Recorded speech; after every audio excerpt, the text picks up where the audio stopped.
Welcome to Chillin' 101. We hope this video helps. You start by making sure both devices can talk to each other. That's the core. First, verify the TV supports a mobile keyboard or has a companion app, then install that app on your phone. Once done, connect the phone and TV to the same Wi-Fi band too, 4 or 5 GHz because inconsistent networks break discovery. Next, open the app and grant required permissions. This lets the app scan for your TV. Follow prompts to pair. You want a secure, direct link before typing. You now pair and configure the keyboard so typing is smooth.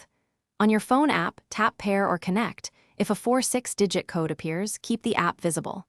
Then switch to the TV and accept the pairing request, entering the code when prompted, because that prevents accidental connections. Once paired, make sure you select the correct device name and open keyboard settings to set layout and language. This ensures special chars, emoji, and cursor control behave as you expect while using the TV. You finish by using the keyboard and handling common issues so the session stays productive. Open any text field on the TV or within the app and begin typing on your phone. The TV should reflect characters in real time. Use voice input or arrow keys for navigation and paste from your phone clipboard when supported. If you experience lag or disconnections, restart the app, toggle Wi-Fi, and repair the devices. That single troubleshooting step resolves most connectivity. Thanks for watching.